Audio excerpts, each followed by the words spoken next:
La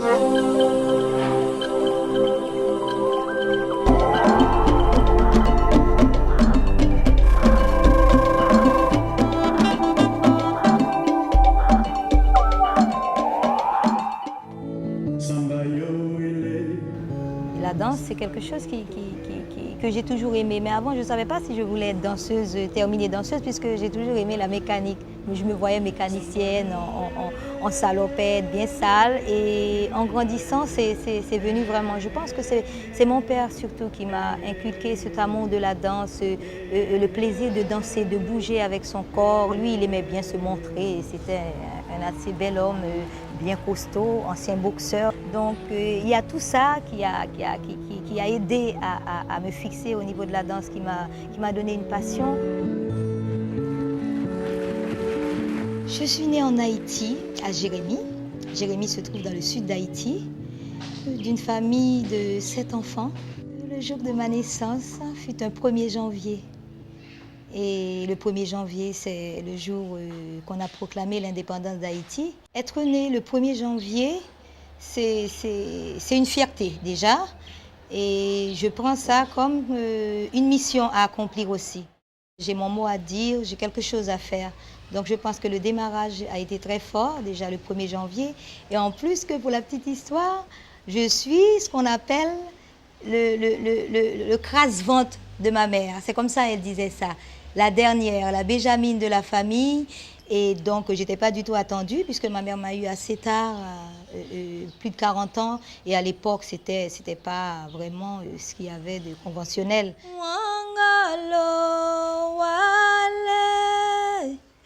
Il a vini ouais mon corps,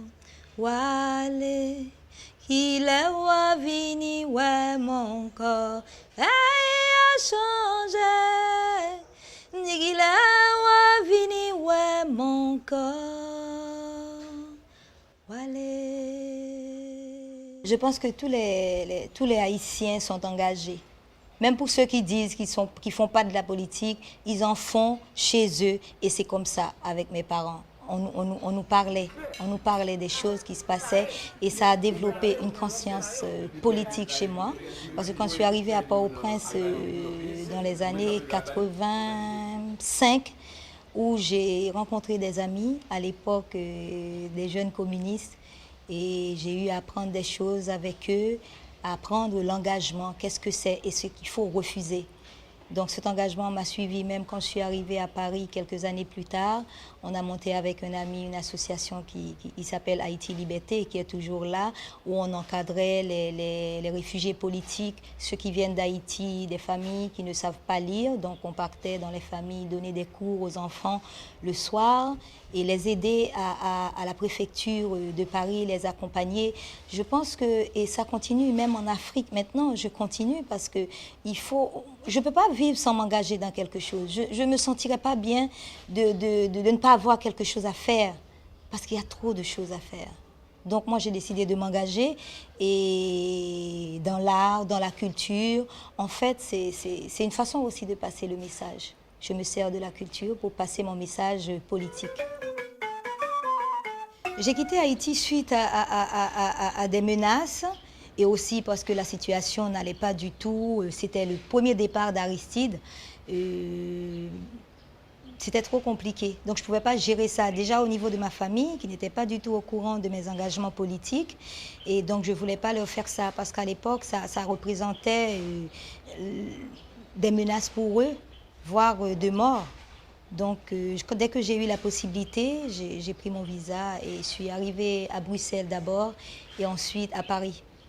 Mes parents, ils ont refusé totalement que je sois danseuse ou que j'aille suivre des cours. Donc, j'ai dû faire tout ça en cachette. J'ai commencé avec le jazz et ensuite, grâce à Emeline Michel, je suis passée à la danse traditionnelle, l'importance de la danse traditionnelle dans le travail. Et par la suite, quand je suis arrivée en Europe, je me suis dit, écoute, c'est le moment ou jamais de me former. J'ai été dans quelques conservatoires par 2 fois. La danse classique, j'ai fait quelques mois, histoire d'avoir une base, parce que j'ai commencé aussi à aimer toutes les danses. danse africaine, ça, j'avais vraiment besoin de ça. Ça m'a toujours fasciné de voir les Africains danser avec autant d'énergie, or que nous, en Haïti, les danses sont très énergiques, mais c'est plus vers une certaine sensualité. Par exemple, le Yanvalou, une danse où il y a beaucoup de grâce, le pétro, c'est très esthétique aussi. Or que là, il y avait vraiment beaucoup de puissance dans la danse africaine. Donc j'ai appris tout ça avec Henri Samba, Lucky Zebila, des maîtres qui m'ont formé, qui m'ont transmis aussi beaucoup de choses, surtout Henri Samba au niveau de la musicothérapie et de la danse-thérapie. Ça se passait au Théâtre de la Ville en France. Il y a 10-11 ans, et j'ai dansé dans un spectacle avec un chorégraphe français avec qui je travaillais à l'époque, qui s'appelle Bernardo Bonté. Et Jenny est venue au spectacle parce que justement, elle avait vu dans la programmation que c'était des Africains. Et elle était dans la salle, elle m'a vu sur scène, et puis elle s'est dit, cet homme-là sera mon mari. Ça m'a toujours... Oui, cet homme-là sera mon mari. On ne se connaissait pas, on ne s'était jamais vu. Parce qu'elle avait vécu des choses en me voyant sur scène. Et c'est comme ça qu'on s'est connus après le spectacle. J'ai commencé à suivre déjà son travail à elle, qui m'a beaucoup fasciné, son travail. Son engouement à la création, à la danse, à la culture, surtout africaine. Et le fait qu'elle soit vraiment aussi d'Haïti et ancrée vraiment dans son quotidien, dans l'africanité, quoi. Très, très africaine, très retour aux sources. Elle tient beaucoup à ça, et donc c'est l'une des choses qui m'ont fasciné chez elle comme une grande dame. Ma première expérience professionnelle, c'était avec la compagnie Bolé Bantou, dirigée par Henri Samba, qui est musicien congolais assez reconnu en France, musicothérapeute aussi. Et lui, c'est plutôt les spectacles jeunes publics pour enfants. Donc on a passé presque une dizaine d'années à travailler, à tourner dans les écoles, à faire des spectacles. Ça, ce fut vraiment ma première belle expérience professionnelle où on travaillait quand même très bien payé, donc c'était vachement super. Par la suite, il y a eu Manzeïda. Ce fut ma première grande création, on va dire, avec 4 artistes, danseurs et chanteurs. J'avais mis un chanteur d'opéra. À l'époque, ça ne se faisait pas trop. J'étais tellement fière et tellement contente de pouvoir intégrer les chants traditionnels dans ce spectacle, mais chanter de manière, on va dire, opéra. Et c'était sur le vaudou. C'était sympa comme pièce pour une première. C'est grâce à ce spectacle, Manzeïda, que j'ai pu rencontrer Massidi. Donc tout de suite après, j'ai intégré la compagnie Insolé. On s'est dit, on voulait rester ensemble. Lui, il dirigeait sa compagnie, moi, je dirigeais la mienne. Et on ne s'est pas posé de questions. Pour moi, c'était tout naturellement. C'est la rencontre avec l'Afrique. C'est la vraie rencontre avec l'Afrique. J'avais la possibilité de travailler avec un Africain, des danseurs africains que j'aimais tellement voir et maintenant et intégrer aussi tous mes cours, toute ma formation en danse africaine au sein de la compagnie Insolé, ce que je savais. Ça a donné une rencontre magnifique et on a pu remporter notre premier prix avec le Conseil général de Bagnolet. Donc le concours de Bagnolet que tout le monde connaît. On a été lauréat, on est parti en Afrique du Sud, on a présenté ça à Paris. C'est des expériences extraordinaires pour moi. J'ai su que j'allais vivre en Afrique précisément quand j'ai rencontré Massidi. Je me suis dit, ça y est, ça va être bon là maintenant. Mais j'ai toujours su, à part ça, qu'il fallait que je vienne en Afrique un jour. Mais la rencontre de Massidi a facilité les choses et voire accéléré les choses. Je suis arrivée ici, il ne m'a pas demandé. Je n'ai pas été forcée ni même influencée. C'est moi qui ai décidé. J'ai dit, bon, je reste. On était venus pour les vacances 2 mois. J'ai dit, écoute, tout compte fait, je crois qu'on va rester. Je vais me renseigner pour les écoles, tout ça, où placer les enfants. Et ça a été, en 2 semaines, j'avais tout bouclé, inscrit les enfants à l'école. Et voilà, depuis, je suis là, 2 ans et demi, sans bouger, sans partir à Paris. Et par la suite, j'ai voyagé, quoi. Parce que je voulais vraiment rester ici. 2 ans au moins pour bien m'imprégner du pays, le savoir du pays, le fonctionnement du pays et aussi m'intégrer dans la population. Ça, c'est pas toujours facile parce qu'il faut tout recommencer, le travail, on ne te connaît pas. Donc voilà, tout ça, ça a été des petites choses compliquées, on va dire, mais qu'on a gérées avec beaucoup de passion puisque l'Afrique, c'est ma passion. C'est ma passion, je suis bien. Je suis bien. Donc, quand on a envie de rester quelque part, on se donne les moyens de rester. Je n'ai pas passé mon temps à critiquer, il n'y a pas ça, il n'y a pas ça, il fait trop chaud. Mais non, je suis née dans la chaleur. Je suis née, j'ai vu la misère. Dans mon enfance, j'ai vu que ça en Haïti, la douleur, la souffrance. Et l'Afrique, c'est un peu la même chose. Pour moi, il fallait rester ici, m'engager dans une bataille quelconque. Et toute cette bataille-là, je mène ça ici et je continue.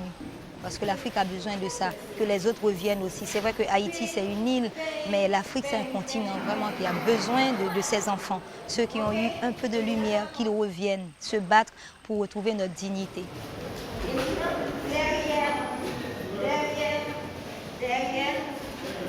Quand je suis arrivée pour la première fois en Afrique, j'ai vraiment eu la sensation que j'étais en Haïti.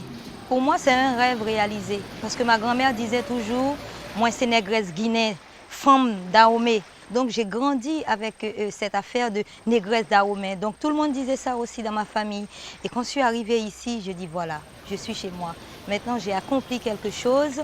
J'ai fait ce voyage dont ma grand-mère a toujours parlé, dont ma mère a toujours rêvé, qu'elle n'a pas eu le temps de faire, malheureusement. Et là, je suis là pour accomplir ma mission de négresse. Je suis chez moi. Avec mon père, c'était très très chaleureux. Très très chaleureux parce qu'il a vraiment accueilli Jenny comme une reine, comme une vraie reine. Et il était tellement fier d'avoir une belle fille qui vient des Antilles. Il a repensé aux ancêtres, il a repensé à l'esclavage, il a repensé à tout ça. Le fait qu'elle revienne, pour lui, c'était une reine quoi, qui revenait dans sa famille, enfin, parce qu'elle fait partie de sa famille maintenant, c'est ta belle-fille. Et c'est quelqu'un depuis 10 ans, 11 ans qu'on est ensemble et mariés. C'est son ami, quoi. J'essaie de laisser un petit peu de côté la culture et la rigidité de la culture, je veux dire l'inaccessibilité des personnes âgées. Il ne faut pas trop discuter, il ne faut pas trop plaisanter. Moi, j'ai toujours su créer ce lien-là. D'ailleurs, c'est quelque chose que je n'ai pas eu surtout avec mon père, parce que c'était quelqu'un de très rigide aussi, de très strict. Et avec le papa maintenant de Massidi, j'essaie de rattraper ces choses-là. Je le touche, les cheveux, le visage, je lui parle. On s'entend super bien, on s'entend super bien. Et ça me fait plaisir. Souvent, ils viennent aussi nous voir. C'est toujours un bon moment hein, avec toutes ces femmes. Je me rappelle le jour où je suis arrivée dans cette famille, alors j'étais attendue par des dizaines de personnes. Il y avait les 3 femmes qui vivent avec le papa sur le même toit, l'autre femme qui est, elle, indépendante parce qu'elle a quand même une situation économique, c'est une grande commerçante, donc elle a décidé de vivre seule, ça aussi c'est possible quand on a les moyens. Les 4 étaient là et une dizaine, même plus de frères et sœurs, les voisins, les amis de la cour, parce que le vieux a une grande cour qu'il loue des appartements, lui-même il y vit. J'avais tout ce beau monde-là, rien que pour moi, c'était très très très impressionnant. J'ai de la chance d'avoir cette famille, je les aime beaucoup, hein, franchement. Comme les Africaines, j'aime aller au marché, j'aime marchander, donc je casse les prix, je discute, parce que c'est aussi un bon moyen de communication, de découvrir l'autre. Surtout le marché d'Adjamé où j'achète quasiment tous mes tissus pour mes spectacles et mes décors aussi. Parce que les tissus sont magnifiques, on a un choix pas possible là. On a du lycra, de la popeline, de la soie. C'est un lieu vivant. C'est vivant.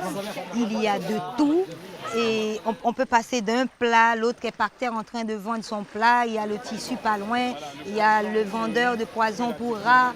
Enfin, c'est un mélange quelque part, il y a d'autres bijoutiers qui vendent des bijoux pas possible, magnifiques. En fait, l'Afrique, c'est tout ça et j'aime aller vers ces gens. Donc je viens ici, je discute, je marchande, parce qu'il faut commencer par te dire c'est 10 000 francs, après on peut arriver jusqu'à 3 000, 4 000, et c'est tout le plaisir, le feeling du marché. Acheter, marchander, ça permet d'avoir un contact avec le vendeur, de le connaître, de le tester, s'il est bon vendeur, et comment toi aussi tu te défends. Alors ça me plaît bien. Je vais revenir prendre ce tissu-là. C'est combien le mètre? 2200. Mais c'est 1000 francs. Alors tu m'as fait 1000 francs, j'ai pris le jaune là, tu te rappelles quand j'ai pris 4 C'est robes. la même chose, ça c'est super qualité. Super qualité. Donc ce que j'ai pris là, c'était quoi alors? Non, ça c'est la qualité chinoise, ça c'est italien.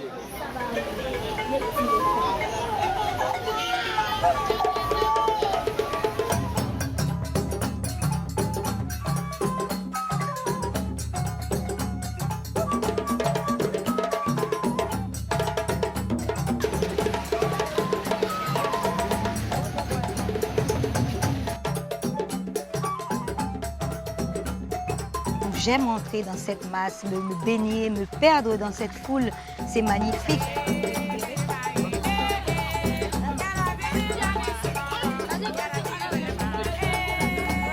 C'est l'une des choses vraiment que j'aime faire en Afrique, le marché. Acheter ma graine, le manioc, des choses comme ça, les feuilles de manioc, feuilles de patates, qui sont des choses tellement délicieuses. Donc j'aime y aller moi-même, je choisis, je prends ce qui est bien, je discute et j'adore ça.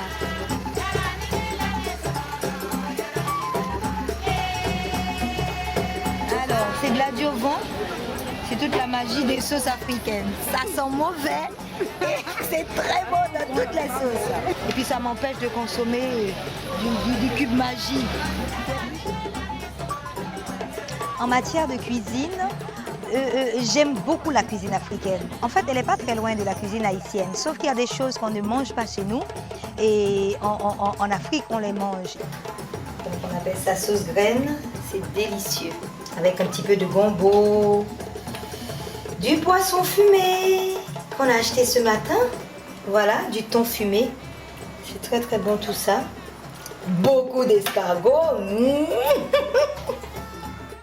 L'Afrique tient une place, je veux dire, une première place dans le cœur de tous les Haïtiens parce que notre histoire a été construite avec les Africains. C'est eux qui nous ont libérés de l'esclavage. C'est eux qu'on a délogés pour venir en Haïti. Donc tout ça, on a Boukman, on a Macandal et on sait que ces gens-là ont écrit notre histoire. Donc il y a une certaine reconnaissance et redevance. Moi, je sens cette redevance par rapport à l'Afrique. Donc, dès qu'il y a un noir quelque part, c'est un souci pour moi qu'il soit excellent, que tout se passe bien, que je le soutiens. C'est systématique. Et ça, je le négocie pas. L'Afrique, c'est nous. Nous sommes des Africains. On n'a pas demandé à venir en Haïti. On a été forcés. Donc, maintenant qu'on arrive, qu'est-ce qu'on fait de ça? Est-ce qu'on va oublier le passé? On ne peut pas. Moi, personnellement, et j'ai grandi avec un entourage pro-Afrique, pro-africain, ça continue. Ça continue. Ça, c'est l'une des plus grandes choses, des capacités qu'elle a, Guinée, c'est de donner. Elle a plaisir, elle fait plaisir. Et c'est une chose que je ne peux pas négocier avec elle. Et c'est sa mission, en fait. C'est sa mission. Parce que c'est pas, depuis qu'on se connaît, c'était toujours comme ça. Je me suis retrouvé dans des pays en Afrique avec Guinée où on était en tournée en spectacle. C'est des défraiements de journée, elle les mettait à côté et elle allait chercher les quartiers pauvres du pays où elle était pour partager que de retourner avec cet argent. Parce que voilà, donc des actions comme ça, elle est toujours dans l'action, dans l'aide, dans l'entraide avec les autres. Toujours, c'est sa mission, c'est la mission de sa vie. La danse, c'est aussi un moyen pour moi de soigner les gens, de transmettre aussi des choses. Comment vivre mieux à travers la danse. Et c'est ce que Henri Samba m'a appris avec la musicothérapie, la danse-thérapie, comment soigner. On a eu à travailler avec des trisomiques, des malades mentaux, voire des fous par moments. Comment rentrer dans leur folie, mais avec l'art, avec la danse, avec le mouvement, avec les instruments. C'est mon travail que j'essaie maintenant de développer en Afrique avec des enfants, notamment à l'orphelinat, avec Maman Or. C'est une personne que j'ai rencontrée ici et qui lutte toute seule avec des dizaines d'enfants. Et j'ai voulu apporter ce côté-là, l'animation, une certaine assistance quand on peut, financière. Donc voilà, la danse, c'est tout ça pour moi. Ici, c'est un quartier de minuit. Donc, une fois que le matin, les parents s'en vont se chercher, les enfants sont livrés à eux-mêmes. Il y a un enfant qui se fait renverser par une voiture et l'enfant est décédé. Le corps a fait 2 jours sur la route sans que les parents ne se rencontrent. Donc maintenant, quand j'ai vu, ça m'a donné de la peine et j'ai réuni les enfants. J'ai dit, bon, moi, je vais les grouper et les surveiller. En cas de cas, je serai toujours présente avec les enfants. Et c'est ainsi que je suis ici. Et à un moment donné, on a vu que ça n'allait pas. Le centre est presque tombé. C'est là que j'ai fait des recherches et j'ai découvert Guéni. Maintenant, quand j'ai découvert Guéni, Guéni m'a dit, maman, ne t'en fais pas, repose ton esprit sur nous. Nous-mêmes, on n'a pas grand moyen, mais on fera tout pour que le centre s'en sorte. Et c'est Guéni qui m'a offert cette balançoire que vous voyez. Elle a envoyé même des vivres. Le centre là, on veut bien aménager, mais où est le moyen? Nous n'avons pas le moyen. On a un terrain, mais on n'a pas moyen pour mettre en valeur. Donc c'est ainsi que ici là, c'est la maternité inachevée. Et comme on ne sait pas où il faut aller, on est venu se grouper ici. Et le jour que le ministère de la Santé vient prendre son coin, à ce moment-là, on ne sait plus où il faut aller. Donc voilà pourquoi on a fait appel encore à Guéni. Quand les enfants entendent le nom de Guéni, vraiment, ils se trouvent au paradis. Et moi-même, je l'apprécie aussi. Parce que c'est une femme, quand elle te donne l'heure, c'est l'heure chez elle. Ça nous motive beaucoup. Donc tout notre espoir, c'est sur elle que ça repose.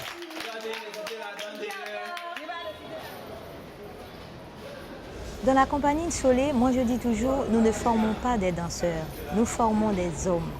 Parce que l'Afrique n'a pas besoin que des danseurs. Si on a fini de former la danse, un danseur, on lui donne tout, il sait danser. Mais l'éducation est importante. Je veux dire, l'éducation, je veux dire même au niveau social, comment se comporter. Parce que si le danseur, c'est un bon danseur, puis bientôt il va se faire contaminer. Donc on parle, on a des temps de parole au sein de la compagnie, en plus de la formation, où on aborde tous les sujets politiques, comment développer une conscience et connaître ses droits, ses devoirs par rapport à son pays, par rapport à son peuple, par rapport à la race noire aussi, parce que moi j'en parle beaucoup, sa revalorisation, parce qu'on a tout ça de presque perdu, pour ne pas dire totalement, donc il faut revaloriser, reprendre conscience de la fierté de ce que nous sommes.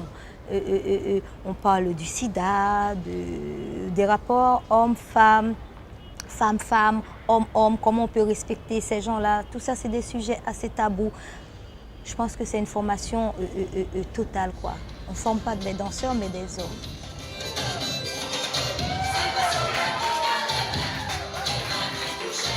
En plus de tout ce qu'on fait, ça m'arrive d'organiser des soirées antillaises. D'ailleurs, très bientôt, là, on aura une soirée antillaise avec du petit punch, le décor. On a pu trouver un peu de madras. Et la compagnie Nsolé va intervenir pour animer avec du bon zouk, kassab, tout ce qu'on a de bon, du compas.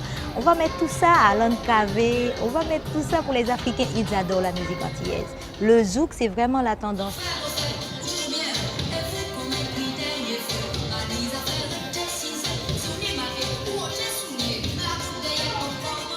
L'une de mes plus belles expériences en dansant en tant que chorégraphe aussi, c'est la CAN, la Coupe d'Afrique des Nations, mon Dieu, au Mali. On est arrivé là-bas, Massidi avait été choisi comme chorégraphe, donc bien évidemment on travaille ensemble, il fallait un chorégraphe africain. Je l'ai assisté, on est resté là-bas plus de 6 mois. Un spectacle vraiment grandeur nature. Moi, j'en ai jamais vu d'ouverture de Coupe d'Afrique depuis aussi magnifique. Sans me vanter, mais vraiment, c'était près de 1000 danseurs, musiciens, des marionnettes, des couleurs. Le Mali, c'est là où il y a les plus beaux tissus, à mon avis, hein, franchement.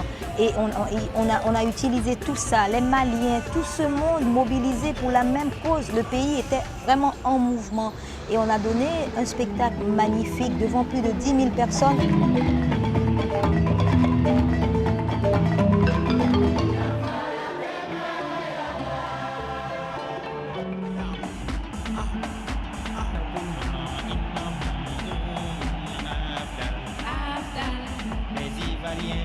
Nous sommes les champions.